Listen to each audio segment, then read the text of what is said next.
C'est quoi cette télévision? Alors, c'est un petit programme que je fais bilingue Mhm. sur la chaîne 29.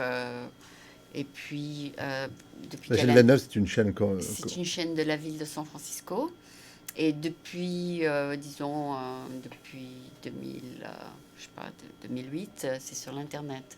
D'accord, Parce que depuis 2008, j'ai une chaîne YouTube et aussi j'ai mon propre site. d'accord. Donc, ça passe aussi simultanément sur l'Internet quand ça passe sur la chaîne 29. D'accord. Ouais, c'est bvac.org/channel29. Je chercherai. Mais c'est pas sur le. Moi, j'ai juste un râteau pour capter les Ah, télévisions d'accord. Ouais, à Berkeley, peut-être que mais il y a aussi, j'ai jamais vu la c'est chaîne. aussi sur la 76, mais ça, c'est les numéros des dials San Francisco. Donc, chez vous, ça doit être différent. D'accord. Bon, Les numéros, c'est différent. D'accord. Ouais. Donc, c'est possible que vous captez, c'est possible que vous ne captez pas, je ne suis pas sûre. Non, Donc, qu'est-ce que vous avez, le Dish Network? Non, moi j'ai un râteau, je capte les chaînes Ah, d'accord, tu peux les... hertziennes, quoi. D'accord. En TNT, comme on dit en France, on appelle ça la TNT, mais. D'accord, tu captes les chaînes principales. Ben oui, on en capte un certain nombre, mais non PBL, enfin non. Oui, c'est ça, non. PBS? KQAD. KQAD, c'est juste en face. KQAD, voilà. Je capte 3 chaînes de KQAD, c'est la seule où il n'y a pas de pub. Non, c'est ça, c'est Les juste autres, en face d'ailleurs. d'accord. Tu as Non, vu? j'ai pas fait attention, non. Ah oui, quand tu descends, c'est juste devant toi. D'accord. D'accord. Alors, on a avec nous aujourd'hui donc Jean-Louis Milési. Il m'a dit bien préciser que c'est un Z. Un jet pour la prononciation. Pour la prononciation. Pas pour l'écriture. D'accord. Donc, si on tape ton nom comme ça sur l'Internet, on te trouve. Exactement. D'accord. Et donc, Jean-Louis est un producteur, réalisateur. Producteur, non. Je suis producteur du film que je suis en train de terminer, que j'ai tourné à San Francisco. Oui. Mais c'est vraiment pas ma vocation ni ma volonté d'être producteur. Je suis scénariste. Scénariste. Avant tout. C'est-à-dire, tu as écrit le film. J'ai écrit une bonne 10-15 de scénarios en France. Et celui que je suis en train de terminer ici, je l'ai écrit, réalisé, monté. Est-ce que tu écris un scénario à partir d'un livre? Ça m'est arrivé une fois. Ouais. C'était un livre américain. C'était pour Robert Guédiguian, pour qui j'ai écrit 10 scénarios. Le bouquin, c'était un livre de James Baldwin. Ouais. Et le film s'appelle À la place du cœur. C'est pas mon meilleur souvenir. Jusqu'à présent, ok. Ouais, voilà. D'accord, mais donc il y a certains que tu fais à partir d'un livre et certains qui sont des originaux, c'est ça? La plupart du temps, ce sont des originaux. Ce sont des originaux, Ouais. ok. Donc tu as l'idée et tu commences à écrire le scénario? Ouais, quand j'écris pour moi, en tout cas, j'ai l'idée, puis j'écris le scénario. Là, j'ai en préparation un film que je dois tourner en décembre, c'est pas encore fixé, avec Gérard Jugnot, Ah ouais. que j'ai écrit à partir d'un fait divers qui s'est passé en France, en Vendée. Et donc, pour la première fois, j'ai adapté un fait divers. C'est bien ça. Une belle histoire pleine d'humanité. D'un village qui s'est cotisé pour aider un père de famille qui vivait avec ses 3 enfants dans un mobil-home et pour l'aider à accéder à une petite maison. Et ils sont battus contre vents et marées, contre la municipalité. Ça a duré 1 an et ils ont réussi à sortir, à lui construire une maison, à lui offrir une maison. En fait, tout a été déclenché par... Qui lui a construit une maison? La communauté? La communauté, enfin les gens qui se sont battus pour lui ont trouvé le financement, pas forcément mis l'argent, mais ils ont trouvé le financement et ils ont trouvé surtout les gens pour faire une grosse société, à amener le béton. Chacun a amené ses compétences. Mais pourquoi ils ont fait ça pour lui et pas pour les autres?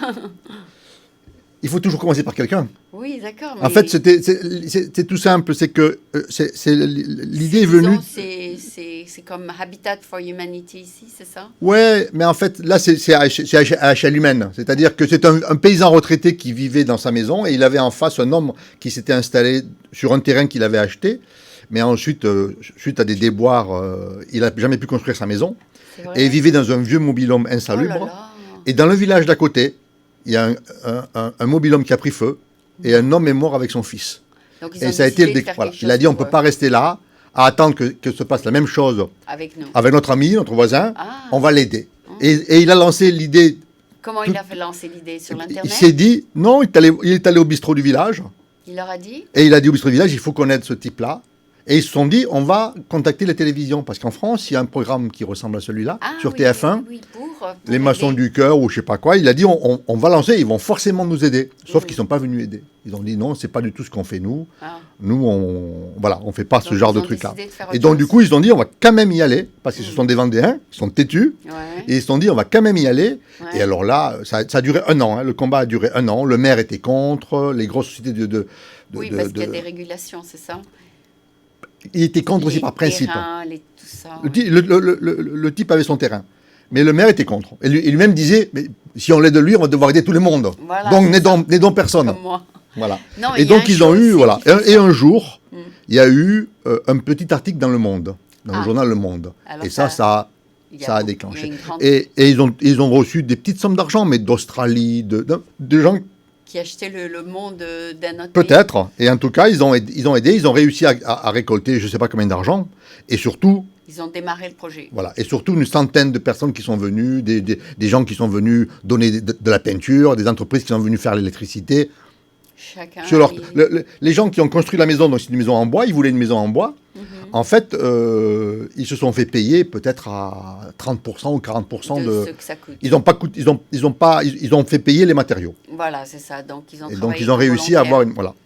Il y a un show ici où ils aident des familles en besoin, ils construisent la maison pour eux. Je ne sais pas si tu l'as regardé ce show. Non, mais je sais qu'il existe la même chose en France. Voilà. Mais là, c'est parti d'une volonté d'habitants d'aider quelqu'un qui était dans une misère plus noire que la leur, quoi. Voilà. Petit à petit, ça s'est réalisé. Ouais. C'est bien, ça. Donc Gérard Jugnot, Lola Dewer, enfin voilà, j'ai un casting. J'ai écrit le scénario, ouais. J'ai écrit le scénario. Ça a été réalisé? Non, je dois le tourner, c'est moi qui dois le réaliser, et on doit commencer en décembre 2015. Ah, donc c'est sur la planche. C'est sûr, voilà. On a une partie du financement, on a une coproduction canadienne. On a un acteur canadien qui s'appelle Patrick Huard, qui a fait un gros succès dans un film dont on a fait le remake aux États-Unis. L'original s'appelle Starbuck. C'est une très belle histoire aussi. C'est cet acteur-là qui a accepté de jouer le rôle du personnage principal, si tu veux, un des personnages principaux, celui qu'on aide à accéder à sa maison. Donc c'était une seule personne qu'on a aidée. Voilà, avec ses enfants. Ah, il y avait les enfants. Ouais. Ah, c'était pas un retired person. Non, c'est quelqu'un qui n'avait plus de boulot, mais qui la précarité. On tombe vite dans une précarité. Ah oui, il n'avait pas assez d'argent pour louer. Il avait acheté un terrain. Enfin, il avait acheté un terrain pour construire sa maison. Et il est venu s'installer là pour se rapprocher de ses enfants. Ouais. Et il pensait qu'il allait trouver du travail comme ça, qu'il allait pouvoir. Et en fait, non. Il n'a pas trouvé. Précarité, 3 semaines de travail, puis après c'est fini. Et il n'arrivait pas à mettre au bout pour... voilà. Et depuis ce mouvement pour l'aider à construire sa maison, il a trouvé un boulot à temps plein. Donc tout va bien pour lui, quoi. Ouais, c'est super ces idées. D'accord. Non, ici on a aussi le président Carter, l'ancien président Carter qui est sur le bord de Habitat for Humanity. Donc lui-même, il va sur chantier, quand il était plus jeune bien sûr, il va sur chantier et il aide à construire des maisons pour les gens qui ne peuvent pas avoir de maison. C'est bien, c'est important d'avoir un toit. Ouais, nous aussi, une fois on s'est mis en groupe, on a aidé un projet, mais pas à San Francisco, parce qu'il n'y a pas de terrain à San Francisco. C'est en général, c'est dans le East Bay qu'ils font ces projets, pour aider une famille qui n'a pas de toit ou quelque chose comme ça. Et alors maintenant, justement, il y a 2 mois, ils ont fait sur Market Street quelqu'un qui a pu construire une maison avec $2000. Ah ouais, génial. Une petite, là. C'est juste pour dépanner les gens qui sont homeless, tu vois. Tu achètes juste le bois, tu mets une petite cuisine, tu mets un petit canapé, un petit lit, une petite table, et puis ça fait une petite maison à $2000. Super. Ça, c'est génial. Ouais. C'est mieux que de rester dans la rue, oui, c'est primordial d'avoir une adresse, d'avoir un toit. La personne qu'ils ont aidée, moi, j'ai pas participé, puis je suis arrivé après, mais il était, au bout d'un moment, il était au bord du suicide. Ah bon? Parce que je l'ai rencontré après, pour écrire mon histoire, je l'ai rencontré. Et il l'a dit? Oui, il nous l'a dit. C'est-à-dire qu'à un bon moment, on s'en sort plus. Quand en face de vous, il a vécu 4 ou 5 ans dans ce mobil-home avec ses enfants, et parfois il faisait moins 4 degrés dedans. Donc quand on a des enfants qui ont 5-6 ans, on se sent au bout et on n'a plus l'impulsion pour rebondir, quoi. Et cette impulsion lui a été donnée par les gens du village. Ah ben c'est gentil ça. Ouais. Non mais le truc c'est que la dame qui a eu l'idée de faire ces petites maisons, elle a dit, on peut faire la maison. Le problème, c'est qu'il n'y a pas de terrain à San Francisco où on peut mettre ces petites maisons. Pour la poser, ouais. Par contre, à San Francisco, on a le droit de construire à l'arrière d'un jardin. Mais les gens qui ont, disons, un grand jardin, ils ne veulent pas qu'on aille construire une maison dans leur jardin. Ils préfèrent laisser le jardin vide, même si c'est un grand champ. Ouais. C'est ça. Donc, les gens préfèrent garder le chantier, disons, l'arrière du jardin vide que de mettre un petit toit pour quelqu'un qui est sans abri. Donc, il y a un problème de terrain, là. Ouais. Donc, si les sans-abri veulent aller peut-être dans un autre état, il y a une solution de les aider, en fait. Donc, tout ça, en fait, c'est une bonne histoire parce que ça touche beaucoup de gens. Ouais. Et j'étais à un meeting de la Chambre de commerce de San Francisco et ils ont demandé à l'audience quel est le problème principal de San Francisco. Et ils ont dit, il y a quelqu'un qui s'est levé, il a dit, c'est les homeless, malgré que la ville dépense des millions de dollars pour essayer de résoudre le problème. Ouais. Et ils n'ont pas réussi à le résoudre. Parce qu'il y a toujours des gens qui arrivent d'autres États. Il vaut mieux être homeless ici qu'à New York. Où il fait très froid.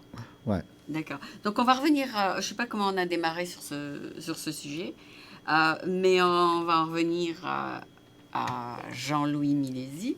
Alors, peut-être que tu peux nous dire comment un jour tu t'es réveillé et tu t'es dit je vais être réalisateur. En fait, c'est un peu comme ça que ça s'est passé. Un jour, je me suis réveillé, mais j'avais déjà 25-26 ans. Ouais. Et je me suis dit, j'avais fait plein de petits boulots, j'avais travaillé dans des usines, j'avais travaillé dans une centrale nucléaire, j'étais parti faire des chantiers en Iran, donc j'avais fait un peu de tout.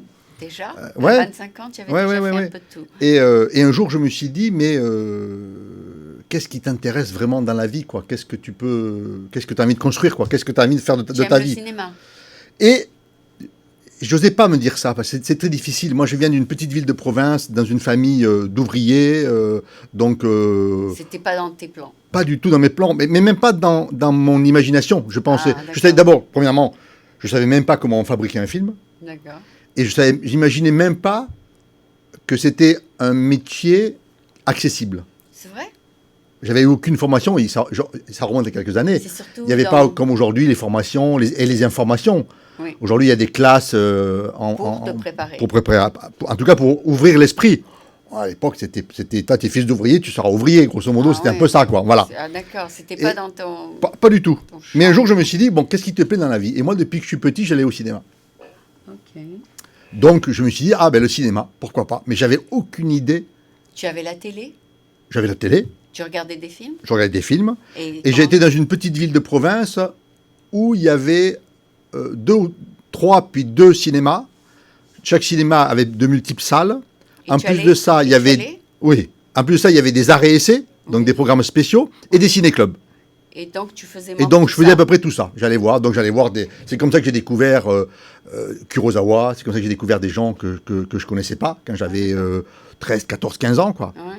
Et j'avais ce plaisir. Voilà. Donc, j'allais voir aussi bien Bergman que des grands films populaires le week-end. Ouais. Donc, j'avais...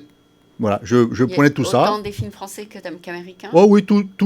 Je suis devenu un fan absolu de Kubrick. Ouais. Oui, c'est ça, j'étais cinéphile, mais sans me dire qu'il y avait un cinéma qui était meilleur que l'autre. Ah d'accord, ton esprit était ouvert à tout. J'étais ouvert aussi bien à Kubrick qu'à Kurosawa, aussi bien à un film que j'adore, qui s'appelle Goupil Main Rouge, qui a été réalisé par Becker. En 1941, voilà, j'ai découvert ça à la télévision et je suis tombé amoureux de Robert Lévigan qui joue là-dedans. Ouais. Et tout ça m'a passionné, mais sans aucune prétention et sans aucune envie de faire du cinéma. Enfin, envie, oui, mais idée de faire du cinéma. Et un jour, donc, vers 26-27 ans, je me suis dit, bon, allez, qu'est-ce que... Voilà. Et je me suis dit, quand même, le cinéma. Et là, j'ai commencé à me dire, oui, mais quoi ?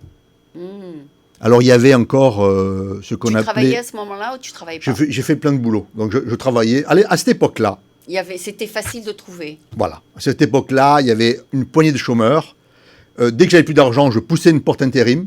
Ouais. Comme j'étais un petit peu connu, qui savait que j'étais quelqu'un de travail. Et j'avais le boulot le soir ou le lendemain, j'avais du boulot. Moi aussi, ouais. Voilà. Donc, maintenant, c'est plus difficile. Maintenant, c'est beaucoup plus difficile. OK. Et donc, faire du cinéma, Et je suis tombé sur une page de je ne sais plus quel journal, d'un stage de cinéma. Alors, voilà. C'était la et donc, j'ai contacté ces gens-là. Et c'était très cher. Et je ne pouvais pas y aller. Oui, un stage de cinéma, il fallait payer, oui. Ah là là. et donc, c'était trop cher pour moi, donc je leur ai dit non. Et puis, en fait, ils m'ont rappelé. Ils ont dit viens. Et ils m'ont fait un prix. J'ai compris après pourquoi ils m'ont fait un prix, c'était très drôle. Ils voulaient que tu les aides. C'est parce que sur 11 stagiaires, il y avait 10 femmes. Et ils se sont dit, il faut qu'il y ait un autre mec pour porter les caisses qui sont lourdes. Dans le cinéma, les caisses sont lourdes. Donc, ils m'ont fait un prix pour faire Pour faire l'aide. Voilà. Et j'ai eu beaucoup de chance, je suis tombé sur un fou. C'est vrai? Vraiment. Je suis tombé sur un fou, un type qui était né en Uruguay. Ouais. Un arnaqueur, comme il n'en existe pas beaucoup. Ah ouais? Qui nous faisait son stage, il nous donnait de la pellicule qui avait déjà servi. En nous disant, faites vos petits films. Évidemment, on ne pouvait rien en faire. Une pellicule de cinéma, ça s'utilise une seule fois, et pas deux. Alors, comment tu pouvais? Eh bien, en fait, ils s'en foutaient. On mettait ça dans un truc, on allait filmer, puis après, ils foutaient ça à la poubelle, ou ils s'en resservaient. C'était filmer sans filmer. Ah oui, c'était un arnaqueur. Mais avec lui, j'ai découvert ce que c'était que le cinéma artisanal. Et l'année d'après, parce que malgré tout, j'ai sympathisé avec lui. Ouais. Et puis, dès que je suis arrivé sur cette espèce de plateau de cinéma qui n'était pas vraiment un plateau de cinéma, mais avec des caméras et tout ça, je me suis senti à la maison. Ah, tu sens bien dans ta peau. J'ai pris une caméra et je me suis senti bien et un peu comme... c'est un peu bête de dire ça, mais... Tu te sentais que c'était pour toi. C'est ça, c'était un peu une petite révélation parce que je sais... Sur les 10 stagiaires, les 12 stagiaires qu'on était, je suis peut-être le seul à avoir fait du cinéma au final. On venait tous pour découvrir Hollywood. Ouais. Et on découvrait que le côté artisanal du truc, les effets spéciaux. Où, ça, le stage était en Corse. En fait, il organisait des stages pour s'offrir des vacances en Corse. Ah, pour lui-même. Pour lui-même. Donc il faut... Et l'année d'après, il a fait la même chose. Il organisait des stages. Ouais. Mais entre-temps, moi je l'avais rencontré. Ouais. On avait sympathisé. Ouais. Et donc... les stagiaires venaient, et avec l'argent des stagiaires, à Londres, il a tourné son propre long-métrage. Ah, avec l'argent des stagiaires. Avec l'argent des stagiaires, et avec nous, comme techniciens, alors qu'on n'y connaissait quand même pas grand-chose, mais il a fait son film comme ça. Un film qu'il écrivait le matin pour l'après-midi, dans lequel il jouait le premier rôle, dans lequel sa femme jouait le premier rôle, et nous qui étions encore un an avant des inconnus et des stagiaires, on a fait ce film. Et vous étiez dans le film? On n'était pas dans le film, mais on était derrière les caméras, en train d'aider. Et vous avez mis vos noms à la fin. Et surtout, le film était dans une compétition à Cannes, l'année d'après.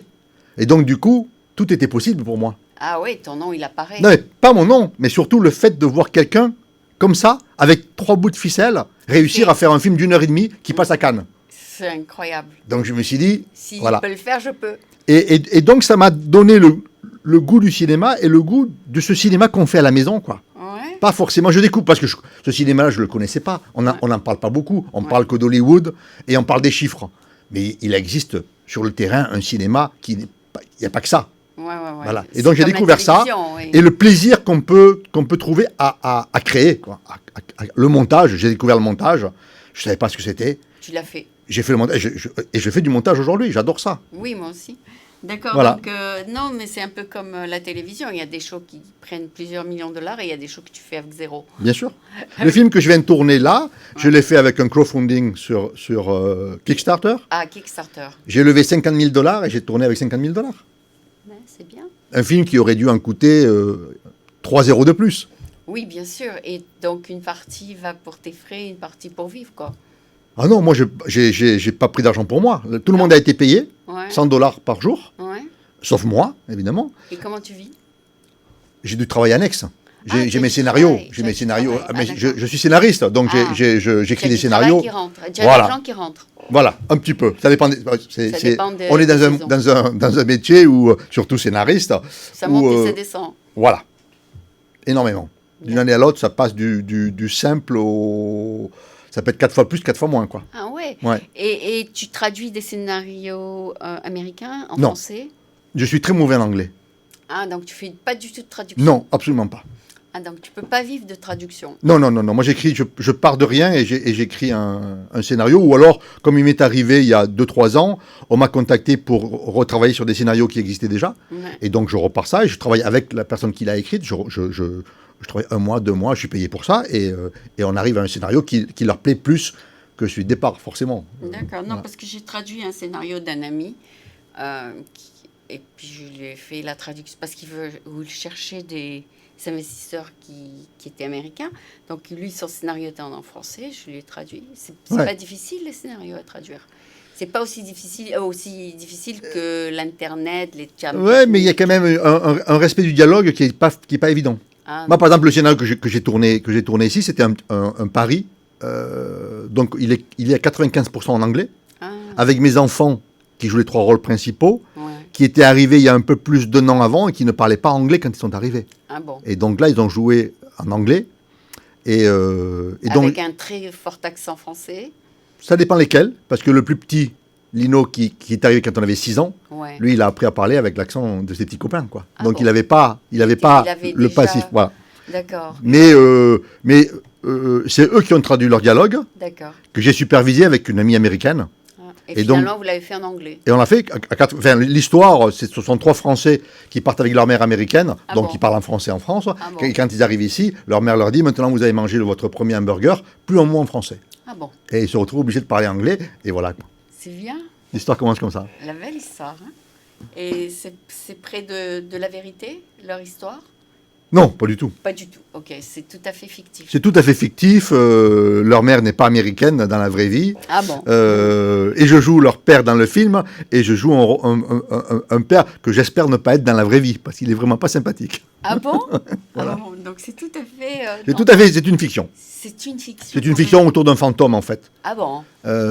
Si j'ai 2 mots pour expliquer le déclic, quand je suis arrivé ici, en fait, on est venu ici, il y a 5 ans, pour passer une année. Oui. Et comme beaucoup, évidemment, on se fait piéger par l'accueil, la beauté du lieu, la douceur de vivre dans la Bay Area. Ouais. Mais bon, quand je suis arrivé, je connaissais absolument personne. On est arrivé ici un peu par hasard. Il y a 6 ans, c'est ça? Il y a 5 ans. 5 ans, ok. Et j'ai contacté, comme ça, j'ai trouvé son nom sur Internet. J'ai contacté, j'ai parfois des trous de mémoire sur les gens. J'ai contacté le directeur de l'époque de la San Francisco Film Society, qui s'appelait Graham Liggett. Je l'ai contacté, je lui ai envoyé un email. Il m'a répondu tout de suite en me disant « J'adore les films que vous avez écrits pour Robert Guédiguian. Je les ai programmés au Festival de San Francisco. Rencontrons-nous. » C'est vrai, ils ont 20 films français par an au Festival international. Voilà. Et donc, on s'est rencontrés. Et c'est lui qui m'a dit « Mais pourquoi tu ne fais pas du cinéma ici ?» Moi, j'avais absolument pas la prétention de venir aux États-unis pour faire du cinéma. D'autant plus qu'on était venu ici pour passer une année. Ouais. Et que mon anglais était proche du zéro quand je suis arrivé. Là, il est un peu mieux, mais voilà. Et donc, il m'a mis ce truc-là en tête, et j'ai commencé à gamberger, qu'est-ce que je pourrais faire, etc., sans vraiment trouver de fil directeur. Sauf l'idée de me dire, je ferais bien un film avec mes 3 enfants, parce qu'ils ont déjà joué un petit peu dans mes films, et ils étaient d'accord pour faire un film ici. Un film américain. Et 1 an après, je suis parti en France, et le jour où je suis revenu, c'est le jour où Graham est décédé. Oui, j'ai lu. Oui. Voilà, il avait eu un cancer et il a fait une rechute. Oui. Et bon, j'ai été bouleversé. Je le connaissais, on s'était rencontrés 3-4 fois, mais malgré tout, choqué par sa mort. Voilà, quelqu'un de très chaleureux, un sourire éblouissant. Et cette mort m'a secoué. Et du coup, un fantôme est arrivé dans mon histoire, et j'ai écrit une histoire avec un fantôme qui s'appelle Graham. Ah, d'accord. Voilà. Oui, tout le monde, il y avait un grand article dans le journal. Ah oui, non, c'était quelqu'un qui, je crois, il a fait énormément pour la San Francisco Film Society. Quand il est arrivé, elle n'était pas au niveau où elle était quand il est parti. Quoi. Ah oui. Il a fait un travail extraordinaire. Oui, pareil. Ouais. Mais maintenant, ils ont quelqu'un qui encourage aussi les productions. Oui, ça, ils l'ont remplacé, ouais. Donc, toi, tu as eu l'aide du gouvernement français pour faire ce film? Pas du tout. Non, c'est un film américain. Donc, j'ai absolument rien demandé, sauf le crowdfunding que j'ai fait pour récolter $50 000. Ouais. Et j'ai tourné avec $50 000 en trouvant des techniciens. Tu n'as pas eu de co-sponsor français? Non. Après, pour finir, j'ai un ami producteur avec qui j'ai le projet, le film avec Junio, que je veux faire, qui m'a aidé financièrement pour les finitions. Pour les finitions, quoi. Pour le titre, tout ça? Voilà, tout ça, ouais. Voilà. That's good. Donc, tu dis que c'est ton premier film? Non, c'est mon premier film américain. Qui s'appelle Don't Give Up the Ghost. Ah ouais. Mais avant ça, j'en avais réalisé 2 films de cinéma et 1 de télévision en France. D'accord. Donc, c'est pas mon premier, quoi. Parce qu'en France, je sais que la personne qui garde la caisse, c'est le gouvernement. C'est-à-dire, il y a beaucoup de films qui sont cofondés par le... co-produits par le gouvernement. En France, on dit le gouvernement, mais en fait, disons qu'il y a un système qui est pas idiot. C'est que sur chaque entrée de salle de cinéma, quel que soit le film, qu'il soit américain, russe ou français, il y a une partie, qui va au Centre national du cinéma. Ouais, et après, ils répartissent cet argent. Et qui sert à gérer, à aider le cinéma, un certain cinéma français. Que ce soit les courts-métrages, les films d'animation, les films... connexions, c'est ça? Pas forcément des connexions, mais tout le monde n'a pas ces aides-là, quoi. Et moi, pour l'instant, je l'ai eu une fois pour un court-métrage. Oui. Je ne l'ai jamais eu pour des longs-métrages en tant que réalisateur. En tant que scénariste, oui. Est-ce que c'est géré éthiquement, cette caisse? C'est toujours difficile. Hein. On a affaire à des êtres humains et le milieu du cinéma est petit, donc tout le monde, plus ou moins, connaît tout le monde. Donc c'est difficile de... Voilà. Bon, je dis rien parce que j'ai 2 dossiers qui sont en train de passer au Centre national du cinéma. Un film d'animation que j'ai écrit, mais que je ne réaliserai pas. Et qui est sur leur bureau. Qui est pour une aide au développement. Et j'ai un autre film que j'ai écrit, que je vais réaliser, qui est là, ce qu'on appelle l'avance sur recette. Voilà, c'est le CNC, normalement, est un peu fait pour aider ce genre de films-là, quoi, qui sont des films un peu difficiles à monter si on n'a pas le gros casting. Et, voilà. Donc, et mon film rentre dans cette catégorie, ce qui ne garantit absolument pas que j'ai cette avance sur recette que je n'ai jamais eue. D'accord, donc ils regardent les projets, ils se disent celui-là, peut-être qu'il a une chance plus que l'autre. C'est très subjectif. Ils lisent un projet et ils ont envie de l'aider. Combien? À 10, à 12? Il y a une première commission. Ah, d'accord. On ne sait pas qui c'est. Et ensuite, ça c'est assez nouveau, ça je ne l'ai jamais encore vécu. C'est bien que ce soit anonyme comme ça, c'est pas des gens qu'on va leur tirer. Mais ce n'est pas forcément des gens du cinéma. Ah, d'accord. Donc, quelles sont leurs compétences pour... Même pas. Des stagiaires, je ne sais pas quoi. Quelles sont leurs compétences pour juger d'un bon scénario? Je ne sais pas du tout. Et ensuite, les films qui ont passé cette première barrière vont dans une commission où, de mémoire, il y a 7 membres. Qui sont cinéastes. Qui sont normalement cinéastes. Et chose nouvelle, c'est que maintenant, quand on passe cette première barrière, on est appelé à une interview. Ah, on va voir si tu peux le faire. En tout cas, ils veulent rencontrer la personne qui va le faire pour leur poser des questions. C'est vrai qu'un scénario, c'est un objet très, très difficile à lire. C'est un objet difficile à lire et difficile parce que d'un scénario, on peut faire 20 films différents. Ah bon? Oui. Le réalisateur a quand même une importance dans un scénario. Les acteurs ont une importance. Donc, suivant si on prend Tartampion ou Tartampion, on n'a pas le même film. Voilà. Et donc, de rencontrer les gens, ça permet de défendre son projet, d'éclairer des choses qui n'ont peut-être pas été assez... clair. Voilà. Ou peut-être à côté desquels les lecteurs sont passés, ça arrive aussi. Parce que ces gens-là lisent quand même 20-30 scénarios pour aller arriver à une commission. Parfois, c'est lu un peu vite. Donc voilà, donc c'est nouveau. Donc là, j'attends de savoir si en juillet... je vais être auditionné ou non. Si je ne suis pas auditionné, c'est que je n'ai pas passé la première barrière. Et sinon, c'est que j'aurais franchi une barrière et que je devrais attendre. Voilà. Ah, d'accord. Donc là, tu es sur le bon chemin. C'est-à-dire tu te sens que c'est plutôt la bonne piste. Tu as produit quelque chose. J'ai encore des projets. J'ai encore des envies d'écrire. Et pour l'instant, la chose la plus concrète, c'est ce projet d'adaptation du fait divers avec Gérard Jugnot. Ça s'appelle quoi? Ça s'appelle Les Amis de Fred. Ah. Et est-ce que ça va ring a bell aux gens? Les gens, en tout cas, on a créé un Facebook qui s'appelle Les Amis de Fred. Les gens sont très sensibles à cette humanité. À cette humanité qui vient d'autres personnes qui, d'un coup, tendent la main. C'est con à dire, hein, mais de temps en temps, c'est bien de tendre la main pour celui qui aide et pour celui qui est aidé. C'est très important. Ben justement, mercredi, je suis allée voir un forum startup et c'est un Cambodgien, c'est un lawyer, enfin un avocat qui a monté une startup qui s'appelle Swish. Alors, on te grant ton wish sur ce site. C'est-à-dire, tu mets ce que tu veux, c'est-à-dire a wish. Ouais. Et puis, les gens, ils lisent quel est ton wish et ils t'envoient un gift qui correspond à ton désir. Donc, il match les giftings avec les... Parce qu'il a dit que chaque année, il y a des gens, ils donnent des millions de dollars en gifts que les gens ne veulent pas vraiment. Ils donnent des gadgets, ils donnent de ci. pourquoi ne pas donner aux gens ce qu'ils veulent au lieu de leur donner des trucs qu'ils vont mettre à la poubelle. D'accord, bah oui. Donc l'idée, c'est au lieu de dépenser l'argent n'importe où, n'importe comment, de vraiment donner ce que la personne veut. C'est-à-dire, si toi, tu veux, par exemple, pour ton anniversaire, d'avoir un nouveau costume ou de faire un massage, tout ça, tu mets ça sur ton wishlist. D'accord.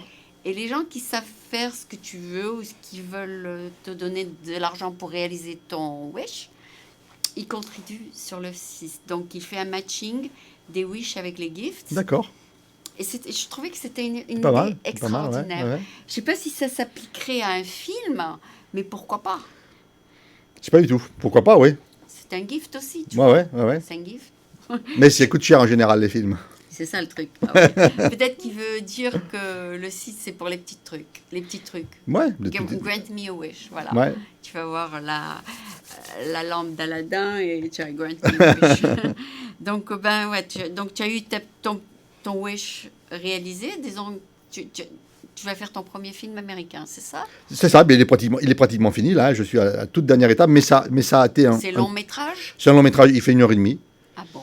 Ça a été un long processus... de coupage et tout ça? Mais aussi de trouver les gens capables... Quand on n'a pas d'argent, le problème, c'est de trouver les gens compétents pour faire des choses que je suis incapable de faire. Et donc ça m'a pris beaucoup, beaucoup de temps, avec quelques désillusions. C'est cher, non? L'editing, le montage, c'est moi qui l'ai fait. Ah bon? Donc j'ai passé les 6 mois qu'il me fallait, je l'ai pris sur mon temps, c'est moi qui l'ai fait. Tu l'as fait? Mais ça, je sais le faire. Mais par contre, des effets spéciaux, le mixage, finir les sons, c'est pas forcément mes compétences. Donc, donc ça prend du temps de rencontrer les gens, que les gens tiennent parole, on est parfois déçus, voilà. Ça. Mais comment tu sais faire le montage? Tu sais faire le montage de vrais films, des grands films? J'ai commencé à faire ça, oui. J'ai monté en 16 mm et en 35 mm. 16 mm et en 35, ouais. C'est très difficile, ça. Mais ça n'existe plus. Maintenant, on monte sur Final Cut, on monte sur des choses comme ça. Maintenant, c'est sur ordinateur. C'est beaucoup plus... Facile. Parce que facile, si on enseigne Final Cut ici. Ouais. Facile n'est pas le mot, parce que c'est... Avant, il suffisait de savoir couper. C'était très simple. Ah bon? La technique. Ah bon? Et il y avait une machine qui coupait avec du scotch pour c'était. C'est vrai? Il restait la difficulté, c'est avoir ce petit feeling du montage, quoi. Ah savoir, bon? voilà. Savoir quoi couper, quoi ne pas couper. Savoir retrouver, retrouver un rythme, retrouver un souffle dans un film. C'est ça qui est important. Tu sors d'un étage et tu te retrouves dans un bureau. Voilà, mais ça c'est le montage technique, je dirais. Ah oui, ça c'est un raccord, ça s'apprend et on travaille. Voilà. Mais ensuite, la difficulté, c'est retrouver le bon rythme. Ne pas être trop long à un certain moment, ne pas être trop court à d'autres moments, savoir que lorsqu'on prend un plan et qu'on le met avant, eh ben, il va renforcer le plan, alors que si on le met arrière, il sera plus faible. Et les amis de Fred sont des bons amis? Les amis de Fred sont de très bons amis. Ah bon, ce ne sont pas des méchants? Non, les amis, non. En fait, ce projet-là, j'ai voulu rendre hommage aux gens sympathiques et pas aux salauds. Ah, parce que des salauds, dans l'histoire, il y en a eu beaucoup. Yeah. Et donc j'ai voulu... Et donc, je me suis un peu inspiré de 2 choses. Oui. Un, c'est la trilogie de Pagnol. Marius, Fanny, César. Parce que du coup, je les ai revus. Et je me suis aperçu que la grande qualité de ce film, c'est que tous les gens sont sympathiques dans ce film. Okay. Dans ce film-là, il n'y a pas de salauds. Des fois, ils font des choses, ils ratent des trucs, mais c'est pour le candidaton. Ce n'est pas des gens qui sont foncièrement... Ils sont tous foncièrement sympas, que ce soit Panis, Marius, ils sont tous sympas, mais la vie fait que ça s'imbrique pas correctement. Voilà. Et l'autre film dont je me suis inspiré... En toute fausse modestie, c'est un que j'ai écrit, qui a eu un petit succès en France, qui s'appelle Marius et Jeannette. Ah, tu as écrit Marius et Jeannette? J'ai écrit Marius et Jeannette pour Robert Guédiguian, qui était aussi un film comme ça, où il n'y avait que des gens sympathiques. Et donc je me suis dit, pour écrire ce film d'entraide, qui est quand même un film basé sur les bons sentiments, et c'est très difficile de raconter une histoire basée sur les bons sentiments sans tomber sur les violons, etc. Et donc voilà, tu fais pas pleurer les gens. Je fais pleurer les gens. Ah bon? Aussi, c'est important. Ah bon? J'aime manipuler toutes les émotions. Tu touches les gens. Voilà, j'espère. J'aime toucher toutes les émotions. Donc que ce soit la colère, que ce soit faire rire les gens, c'est extraordinaire d'entendre une salle exploser de rire sur un sujet qu'on a écrit, sur une réplique qu'on a écrit. C'est un grand plaisir que j'ai eu justement pour Marius et Jeannette. J'étais à Cannes pour Marius et Jeannette. Et les gens riaient? Les gens, j'avais jamais vu ça, les gens se tapaient sur les cuisses en riant. J'étais à côté de quelqu'un qui se tapait sur les cuisses en riant. Moi, je suis très... Tu as bien capté l'esprit français, alors? C'est plus que français, parce que le film a circulé sur toute la planète. Ah bon? Moi, je suis allé le présenter à Montréal, il a circulé partout. Et les gens fonctionnaient partout, que ce soit en Amérique du Sud, que ce soit partout. Riaient aussi. Les gens riaient beaucoup, beaucoup, beaucoup. Ah bon? Donc, c'est étonnant. Donc ça va devenir un classique, alors? Oui, c'est devenu un peu un classique, Marius et Jeannette. Ouais. Okay. Voilà, donc j'avais envie de rendre hommage aux gens sympathiques plutôt qu'aux gens antipathiques. D'accord, ouais. Donc à partir de ce succès, ça t'a donné de la confiance de continuer, c'est ça? Oui, ça m'a... Ça t'a renforcé. Oui, en tout cas, ça m'a prouvé que je ne m'étais pas trompé. Oui, que tu sais le faire. En tout cas, pas que je sais le faire, mais en tout cas qu'il y avait des gens réceptifs à ce que je faisais. Voilà, c'est ça. C'est important de savoir qu'il y a... Parce qu'en fait... c'est pour les autres qu'on fait le travail. Voilà, on le fait aussi pour soi, on prend beaucoup de plaisir. Même si des fois c'est très très dur. Il ne faut pas croire que le cinéma, c'est que les marches de Cannes. Hein. Ah ouais. C'est beaucoup de refus, beaucoup d'attentes, beaucoup de déceptions. Mais c'est aussi un grand plaisir. Et c'est vrai que le jour où ce que j'écrivais, grâce à Robert Guédillon, est passé au stade de l'écrit à l'écran, et que j'ai vu comment moi-même je réagissais à ce que j'avais écrit et comment les gens le recevaient, ça m'a permis de me dire tu te trompes pas, quoi. En tout cas, il y a un public qui a envie d'entendre, de voir ce que tu as envie de leur dire. Voilà. Donc, après, le public, il est de 100 000 ou il est de 100 millions, je sais pas, c'est vaste. Oui, c'est mais tu contrôles pas ça, toi. Voilà. Ça dépend de ce que tu as écrit. Ouais. Tu te réveilles au milieu de la nuit avec une inspiration et tu écris vite? Non. Quand je me réveille au milieu de la nuit avec une inspiration, en général, j'écris pas. Ah bon? Et le lendemain, je me dis, merde, c'était quoi? Et en général, j'ai oublié. Donc, tu rêves pas d'avance la scène? Si, ça m'arrive. En général, quand je travaille sur un scénario... il y a des petits rêves? Des rêves, non. Mais en tout cas, en général, c'est la première chose qui me vient à l'esprit en ouvrant mon esprit le matin. Ah, voilà. C'est à ça que je pense. S'il y a un truc qui va pas, en général, ça me tourne dans la tête plusieurs fois. Pas pendant la nuit, mais c'est un truc qui reste là. On est en train de manger, on va se brosser les dents. Il y a un truc qui reste là. D'accord. Voilà. Et donc, ça mijote jusqu'à que finalement, il y a un déclic? Ça dépend. Il y a tous les cas de figure sont possibles quand on écrit un scénario. Tous les cas de figure sont possibles. Et on peut passer des mois sans savoir quoi écrire et on peut avoir une idée, puis le lendemain se mettre à pondre des pages, quoi. C'est ça, il faut l'inspiration. Voilà, les choses ça se commande pas, quoi. Qu'est-ce qui t'inspire à toi, tes enfants? Tout. Oui, mes enfants, quand j'écris un truc avec mes enfants, ça m'inspire. Mais non, mais est-ce qu'il y a quelque chose qui se passe dans la vie courante? Tout d'un coup, tu regardes une scène avec ton fils à l'école, tout ça, ça t'inspire? Ça m'inspire pas sur le moment, mais ça me nourrit. Ah, d'accord. Ça me nourrit pour après. Et quand je suis en train que ce soit pour moi ou pour d'autres, quand je suis en train d'écrire, forcément, je vais piocher dans des choses que j'ai vécues. D'accord, mais comme tu as beaucoup d'enfants, les enfants font partie de tes scénarios? J'ai commencé à écrire des histoires avec des enfants avant d'en avoir. C'est pas vrai? Mais depuis qu'ils sont là, évidemment, j'en ai écrit encore plus avec des enfants. D'accord. J'ai écrit et réalisé un film il y a 8 ans qui s'appelle Lino. Comme par hasard, mon petit dernier s'appelle Lino. Ah bon? C'est pas un hasard du tout. C'est en le voyant. Tu t'es dit ça, c'est Lino. Non, mais en le voyant au quotidien, très débrouillard. Oui, il a un peu la personnalité de Lino. En fait, j'ai écrit un film qui s'appelle Lino parce que c'est lui que j'ai filmé. Je me suis dit, je veux raconter une histoire avec lui avant qu'il grandisse et avant qu'il parle. Et 2 mois après, le film était fini. Donc ça a été très rapide. J'ai pratiquement pas écrit de scénario. Tu veux dire, quand il est né, tu as eu l'inspiration? Non. Avant? À 2 ans. Non, il avait 2 ans. Il avait 2 ans, tu t'es dit, je vais écrire. À 2 ans, on était partis en vacances. Ouais. Et en le voyant, je le voyais tous les jours. Je suis toujours à la maison. J'écris à la maison. Ouais. Donc on est vraiment une famille où le père est toujours là, quoi. Je pars pas à l'usine 8 heures par jour. Je suis à la maison, j'écris à la maison. C'est ton travail, Voilà. Et donc, le voyant vivre, c'est fascinant, un enfant qui grandit, c'est toujours fascinant. Mais c'était mon 3e enfant. Oui. Moi, entre-temps, j'avais un peu évolué en tant que cinéaste et scénariste, donc j'avais pris un petit peu plus d'aisance, d'assurance. Et donc lui m'a inspiré une histoire, mais je me dis, je veux le filmer. Et donc, en 12 jours, j'ai tourné... Il est sur ton film, celui-là? Il est sur le film qui s'appelle Lino, qui dure 1h30. C'est une fiction. Quel âge il avait dans le film? 2 ans. Il avait 2 ans. 12 ans, couche-culotte.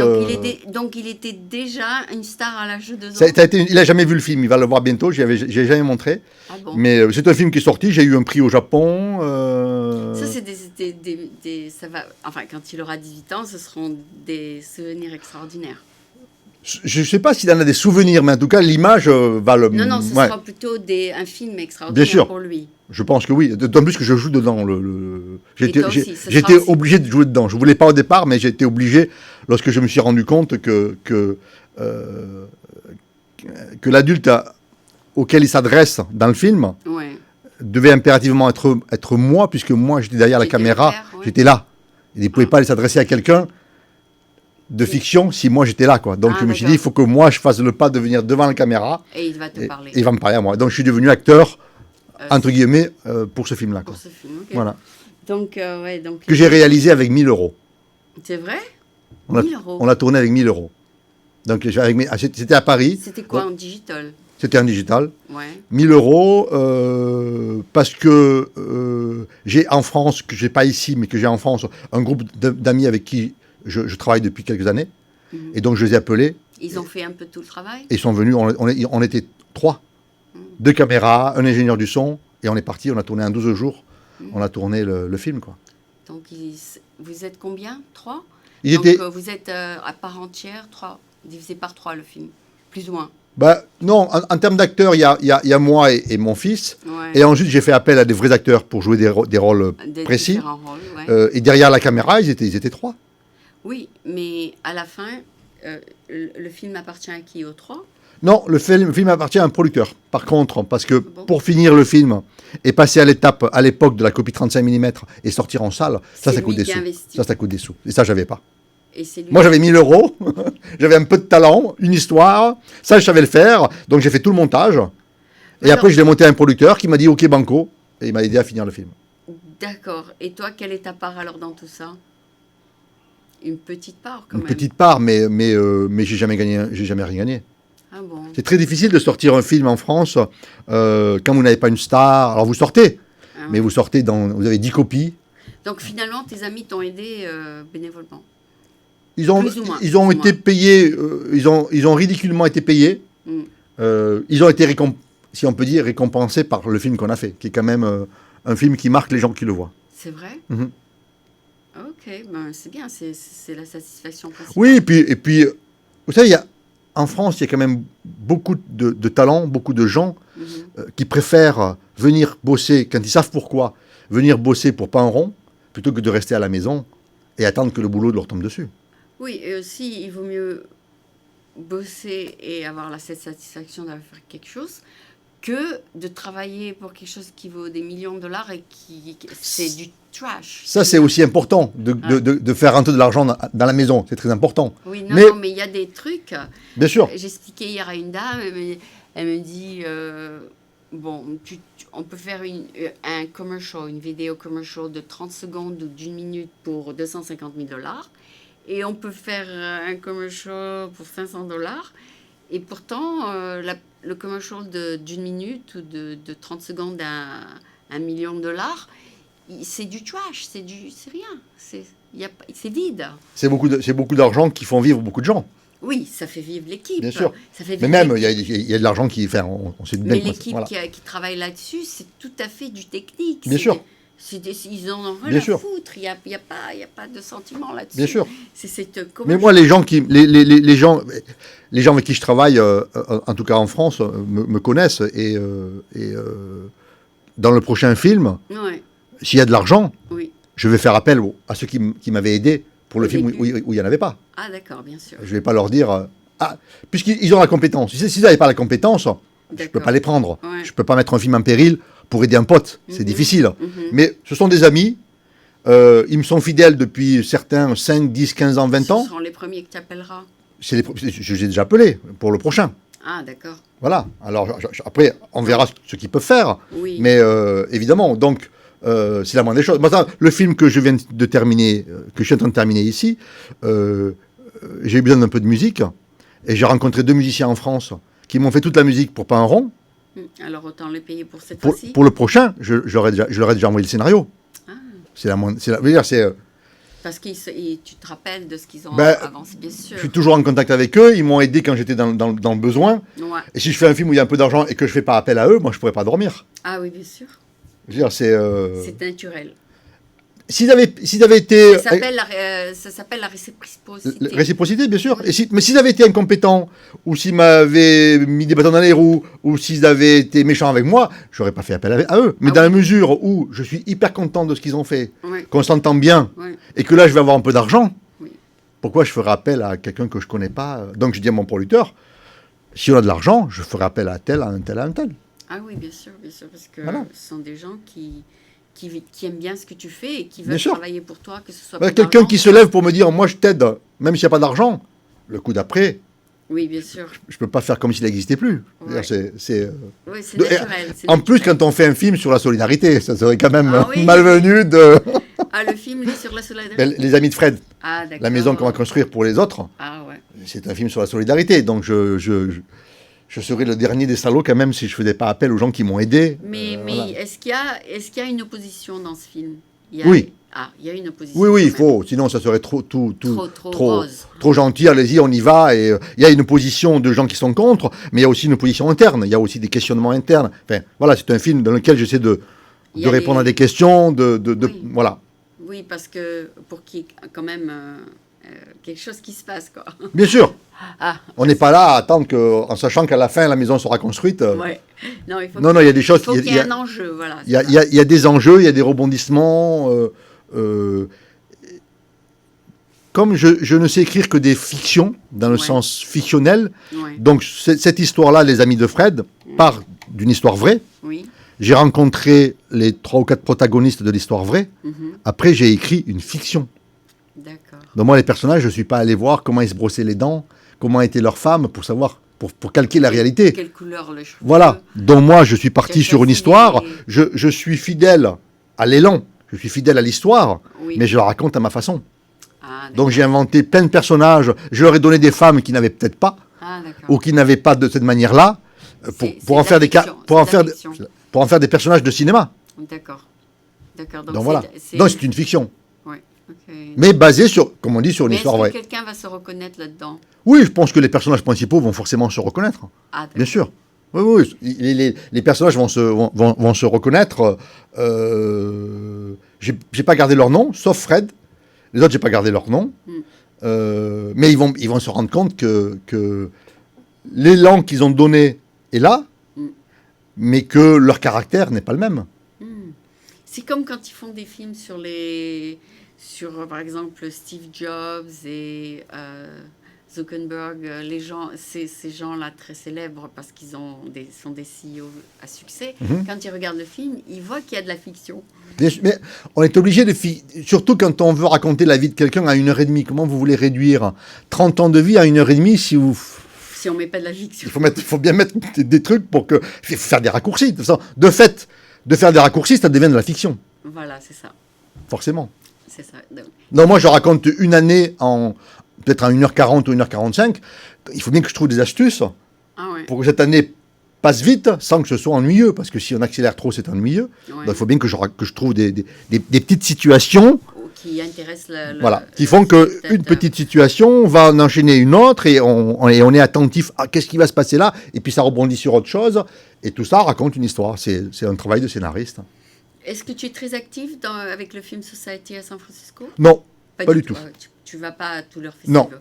Ah d'accord, parce que des fois, ils ont des acteurs français qui viennent.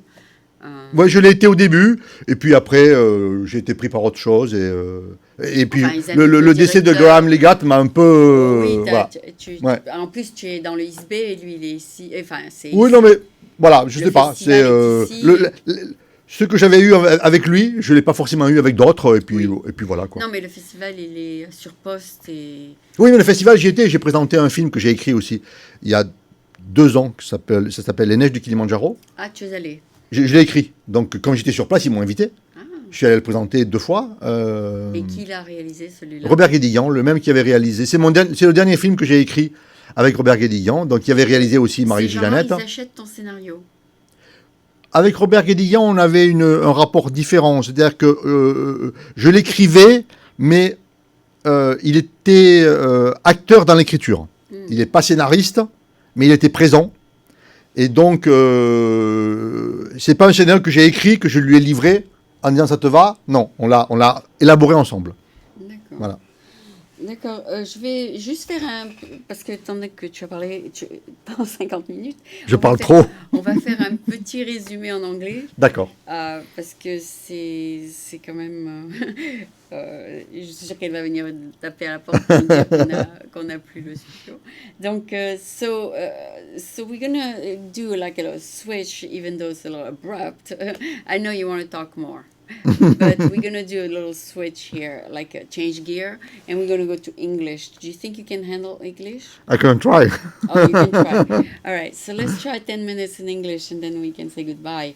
So the English part is all about your profession, basically.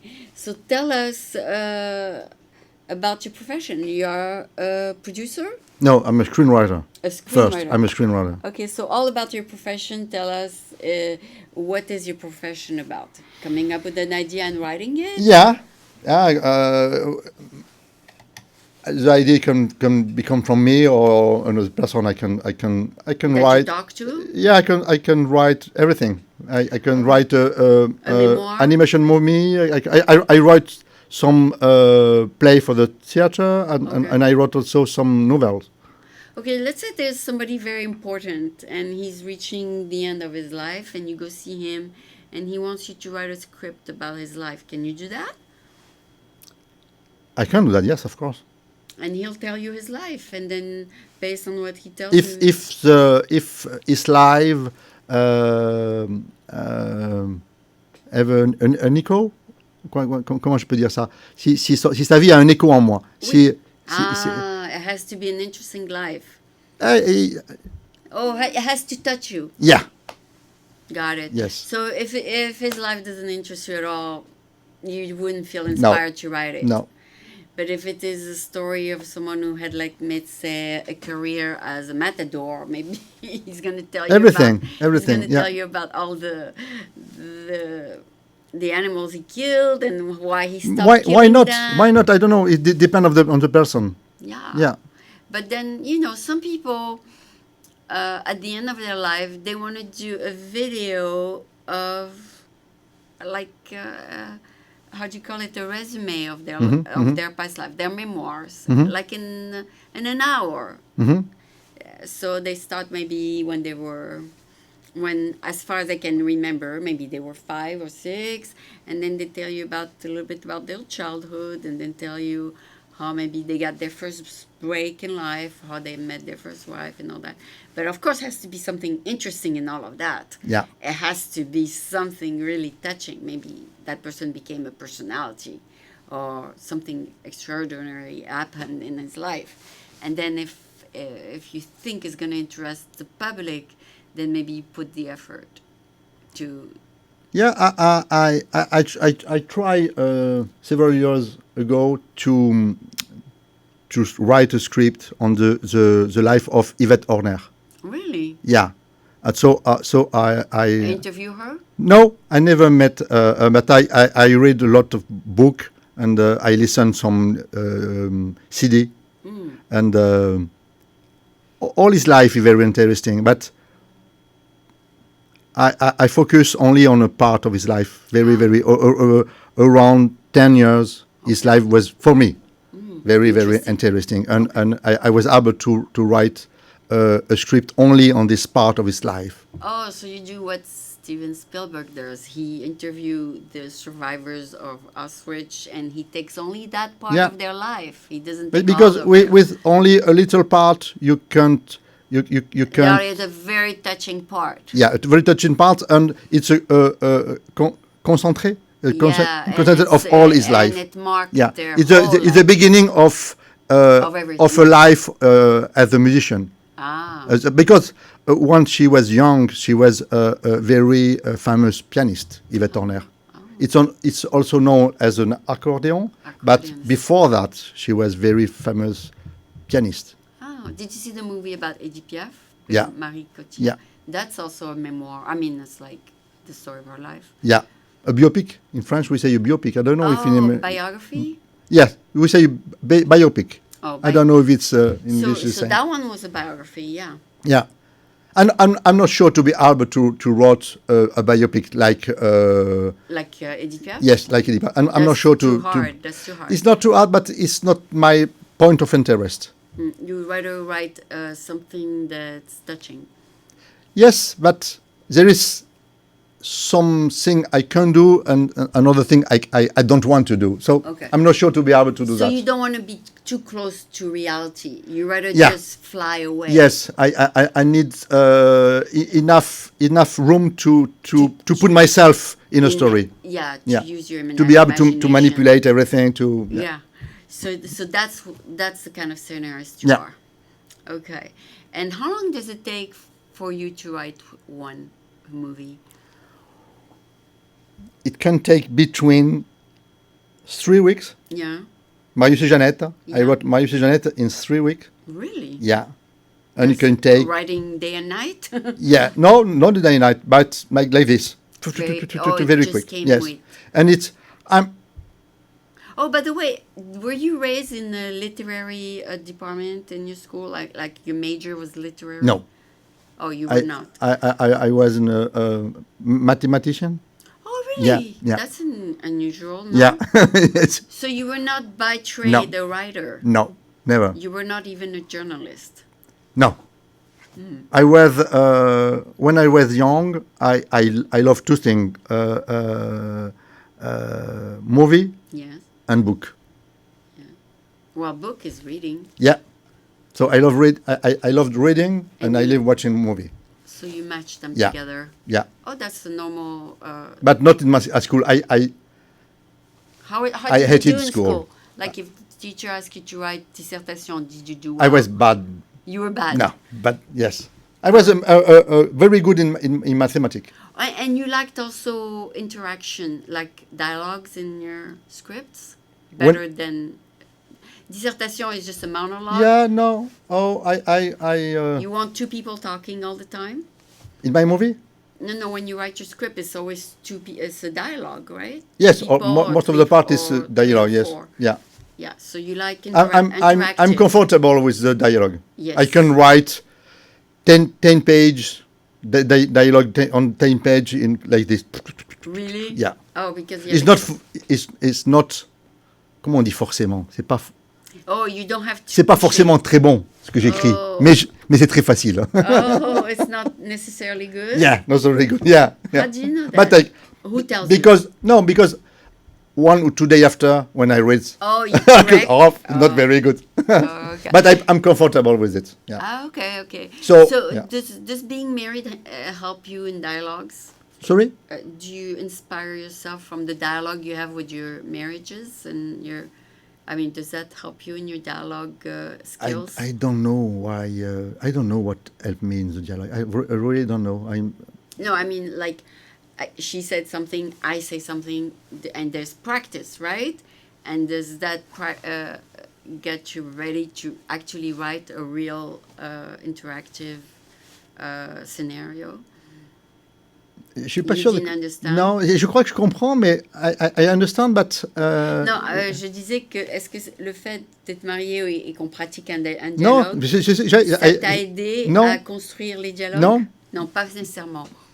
Non, j'avais compris. Okay. Maintenant, non. So were you raised in a family where there was a lot of interaction then? Est-ce que tu as été élevé dans une famille où il y avait beaucoup d'interactions orales? Non. Pas du tout. Not really, no. Non. Alors ça se passe tout là-dedans alors? Yeah. Really? Okay. So it's okay. So it's not because of your background. It's more because of your head that you use. I don't know, but yeah. Oh, or maybe of course a combination of everything. Yeah, the books you read, the movies you saw, all this is a whole bunch of vocabulary and dialogues and. Yes, it's difficult to explain. It's very hard to explain what comes out of all this. Yeah, because if you ask to my former teacher, if you nobody tell. Oh yes, I know that one day Milesi. No. Oh, because you were better in math. I was better yes, I was better in math, and because when I was at school, I didn't understand what they wanted and what I have to do. I don't understand school. Oh, okay. So But you were not the number one brilliant writer. No. No, you were really not. No. They didn't say this guy. I was the number one in mathematics. Okay. Because for me, it's like a play. Mathematics is playing. Okay. It's not something zero. It's playing. Yeah. Because sometimes some kids they're gifted to write, right? Yeah. It was not me. That was not you. No. and this became maybe when I was 25 or 27. It came later. Yeah. It came later. Okay. Yeah. I became to write after 20 years. 20 years old, yes. Before I was not interested in this kind of. But after I started to write and write and write. I don't know why. Good. And then it happened. Yeah. But when you were young, you were thinking then more of a career as a computer programmer? No, computer. No. When I was young, computer, there is no computer. Oh, that's true. No. So I don't know. You were thinking of being maybe a math teacher? I don't know. You didn't know what you wanted, right? No. Yes, when I was very young, I dreamed to become a cowboy in a movie, in a Western movie. Yes, that's my when I was after I know that it's impossible, but who knows? Maybe not. Yeah, maybe your son will play the cowboy one day. Yeah, I have an idea from a screenplay. No, from a screenplay in here about the native and the cowboy. Oh, did you ever watch John Wayne movies? Yes, of course. So yeah, you can see how it was. Yeah, I don't want to make John Wayne the movies, but no, but you can go maybe in the Western states and see what's going on. Yeah. I mean the rednecks. Yeah, I mean it's out there. So anyway, I'm sure there's. It says on your website. By the way, it's a very creative website that you do many things. Right on your website, it says that not only that you write, but you do other things. Can you tell us briefly? Other things are writing? No. In your website, it says you do other things besides being a scriptwriter. I'm also an actor in some of my movie. Okay. I made the editing in my movie and other movie. Okay. And it's all movie related then. Yeah. Before starting my life as a movie director or movie screenwriter, I made many jobs. Okay. So you know how to do many things. Yeah.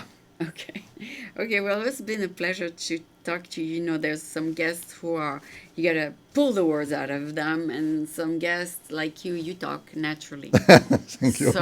So you made it my life much easier. Yes, thank you. I appreciate that. Thank I hate you. when I had to pull when some them ask question, they say yes, no, and then I'm gonna get that person to talk. So you are the opposite of that. So I appreciate your enthusiasm. It's my Italian roots. Yes, you are open to talk.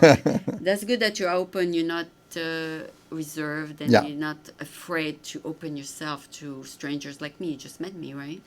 Yeah, but if you talk about movie, I can. You can talk. Yes. You can talk till tomorrow. Yeah. All right. Thank you so much. Thank you. So now you're gonna go see your son, and he's gonna wait for you.